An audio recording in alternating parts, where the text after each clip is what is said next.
Welcome back to the Chad Hasty Show on News Talk KFYO.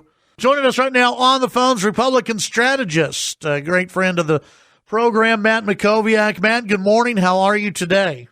I'm doing great. Good morning, Chad. Hey, before we get into the 2020 stuff, I want to ask you, I know I saw your name pop up in the Statesman today because y'all are still dealing with that homeless issue down in Austin, and you're trying to put the camping rules back onto the ballot. Kind of catch us up today, because I think everyone's kind of in the state is watching what Austin is doing in this fight between the citizens, it seems like, and y'all city council.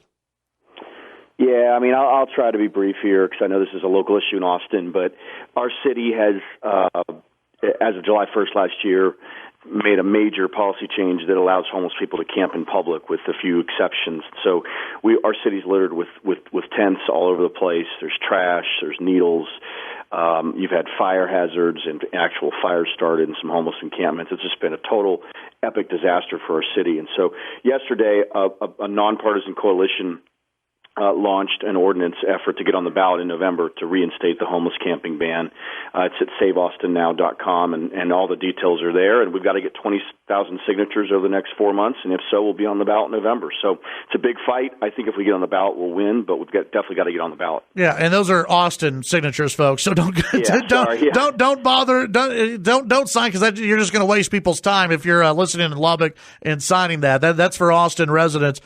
Matt, I know the governor has taken some action. Has that helped any, or what's? It has. Okay. Yeah, it has. Look, I think it's fair to say, though, the state is limited with what it can do because this is city property for the most part, not state property. But yes, the governor has opened up a safe and organized campground on state property. That's been very helpful.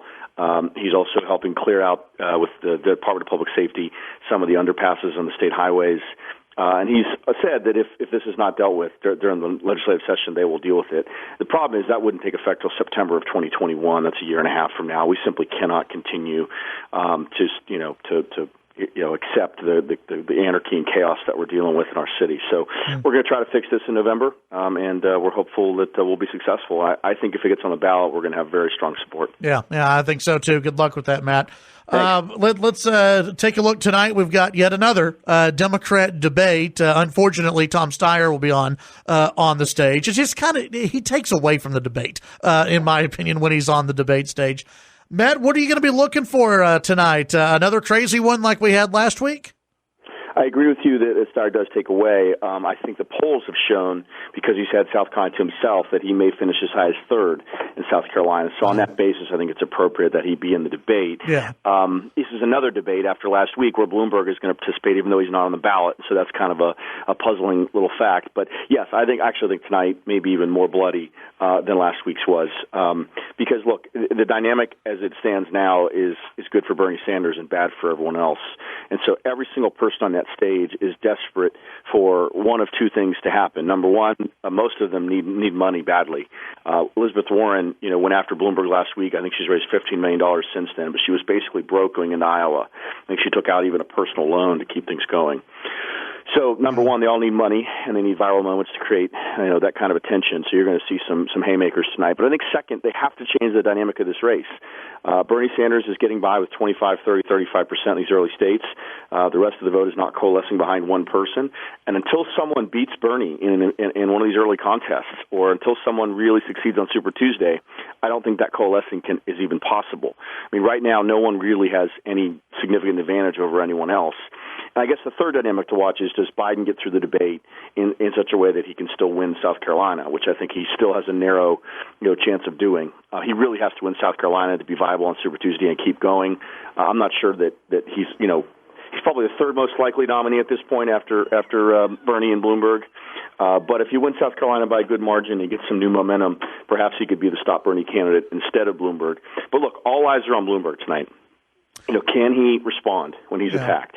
Can he land an attack? He's apparently going to go after Bernie Sanders tonight. We'll see if he does that, if he's skilled enough to do that, and how Bernie responds. So, yeah, I think tonight's debate is going to be really, really, really interesting. If you're most of the candidates, you would think they're going to focus on Bernie, right? But is Bloomberg still going to be a punching bag?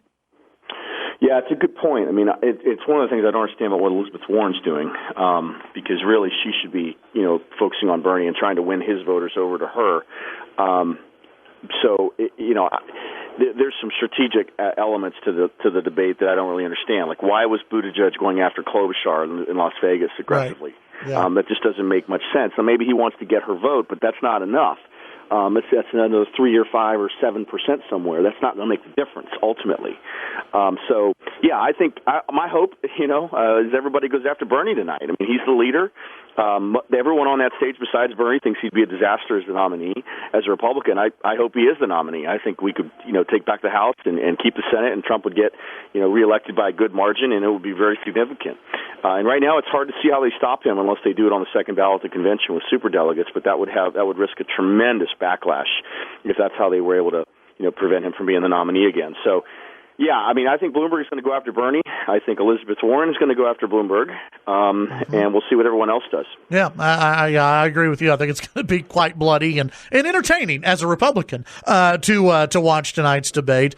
For Saturday, for the South Carolina primary, this has been Joe Biden's firewall. Everyone has talked about that Joe Biden's going to win. It's been expected that he's going to win South Carolina. There's part of me that really thinks that Bernie's going to eke out a win, that Tom Steyer will pull enough away from Biden that Bernie could sneak on up there. If you're Joe Biden and his campaign, how much do you have to win by to be taken seriously on Super Tuesday? Yeah, that's a good point. Look, I think as long as it's 3 to 5 points or more than that, if it's in that range, I think that's a solid win. If he wins 29-28 or something like that, that's marginal. And of course, it takes time to count all the votes, so you may not even know if it's actually a win. I mean, there's this huge question. There was a huge question over the weekend of whether Buttigieg perhaps finished second over Biden in Nevada. Now apparently Biden did finish second, and the margin was pretty solid.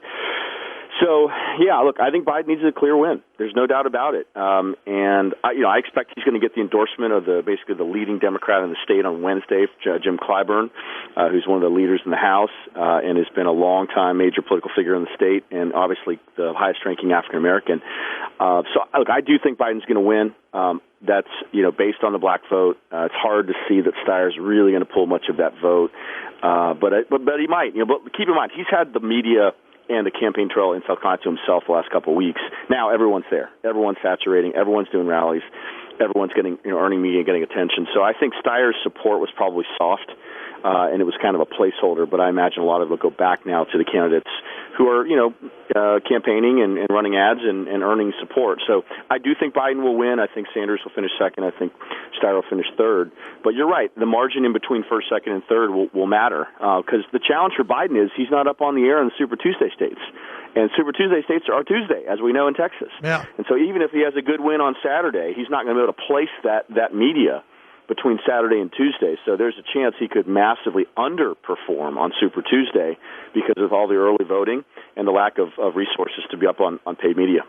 Matt, before I let you go, do you think any of these candidates drop out before Super Tuesday? No, I don't. I mean, unless somebody gets like 2% or something in South Carolina. But no, there's just no reason to drop out, between Saturday and Tuesday. I mean, if you were convinced you were going to, finish last place everywhere and be embarrassed, maybe you would. I mean, if Klobuchar was going to lose her home state of Minnesota on Tuesday, she should drop out. And if there's any risk of that, I think her team needs to convince her to drop out because that could affect her future prospects. This is one of the things that affected Marco Rubio's decision to he ultimately decided not to drop out, and I think he finished third in Florida in 2016. Now, he was able to get reelected to the Senate, but that obviously was an embarrassment. But no, I don't think anybody drops out after Tuesday. I think people drop out after Tuesday. Yeah. But is that too late? It very well may be. You'll have 40% of the delegates allocated by that point, and they're going to be allocated, to 2 or 3 people primarily. So, yeah, it may be too late at that point, but I just don't see a forcing mechanism between now and then. Yeah, I just, I think if they were going to coalesce behind a anti-Bernie, I think it's almost too late for that to happen. But hey, we'll see what happens, right? It's politics, and it's always entertaining to watch. Matt, tell folks about your podcast and also how they can sign up for your newsletter. Yeah, the podcast is called Mac on Politics. We interview newsmakers every single week. In fact, the last two guests we've had are leading Democrats. We interviewed the head of the Biden super PAC on Friday, Steve Shales, an experienced Florida Democratic strategist. And on Saturday, I interviewed Erin McPike, the national spokeswoman for Mike Bloomberg's campaign. So you can listen to both of them about their strategies and where they think their campaigns are, and brokered convention, all those kinds of things. iTunes, Google Play, Stitcher, Spotify. The podcast is called Mac on Politics. The newsletter, which I know you subscribe to, is called Must Read Texas. 3,000 subscribers receive it every weekday morning before 9 a.m. All the top news delivered to your inbox from around the state. Very clean, clear, and easy to read. Sign up for a free 1-week trial or subscribe for $3.50 a month at mustreadtexas.com. Very good, Matt. As always, appreciate your time, and we'll visit next week before Super Tuesday. Look forward to it. Take care. All right, thank you. That's Matt Mackowiak here on the Chad Hasty Show.